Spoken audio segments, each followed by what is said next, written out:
Penanganan meninggalnya siswi SMP di Desa Rubit, Kecamatan Hewokloang, Kabupaten Sika masih ditangani penyidik Polres Sika. Sejauh ini, sudah ada 3 tersangka yang sudah ditahan dan menjalani proses hukum. Terkait penanganan meninggalnya STN, siswi SMP di Sika yang sungguh menyedihkan ini, GMNI Sika menyatakan tekad guna mengawal kasus ini sampai tuntas. Penegasan ini disampaikan Ketua GMNI Sika, Wilfridus Iko kepada tribunflores.com di Maumere, Selasa, 10 Maret 2026 pagi. Ia menjelaskan, perjuangan GMNI Sika, PMKRI, BEM Unipa dan keluarga korban tidak akan berhenti pada penetapan tersangka. Namun perjuangan akan terus dilakukan dengan mengawal kasus ini sampai ke tingkat pengadilan dan meminta polisi bekerja secara transparan dan profesional. Hasil audiens dengan Wakapolres sudah 3 orang yang ditetapkan tersangka. Sikap GMNI Sika akan terus mengawal sampai tuntas dan menuntut keadilan dalam proses hukum.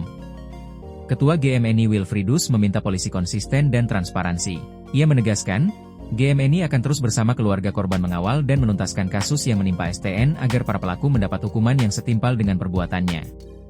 Untuk diketahui, penyidik Polres Sika menetapkan 2 tersangka baru berinisial VS dan SG dalam pengembangan kasus dugaan persetubuhan terhadap anak dan penganiayaan yang mengakibatkan kematian seorang siswi SMP di Desa Rubit, Kecamatan Hewokloang, Kabupaten Sika, Nusa Tenggara Timur, Kamis, 5 Maret 2026. Penetapan kedua tersangka tersebut disampaikan langsung oleh Wakapolres Sika, Kompol Marcelus Yugo Amboro, dalam konferensi pers di Mapolres Sika.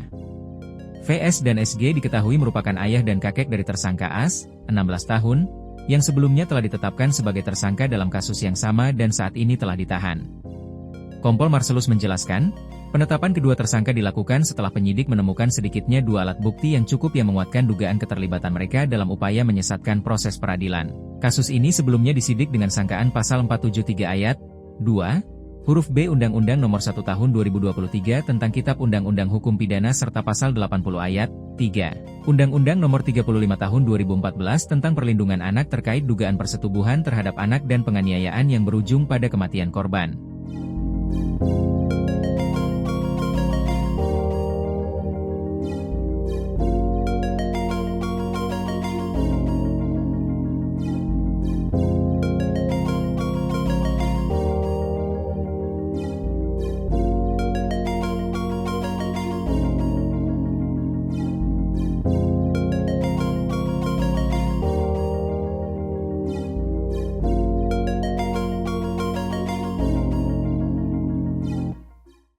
Download Tribun X sekarang, menghadirkan lokal menjadi Indonesia.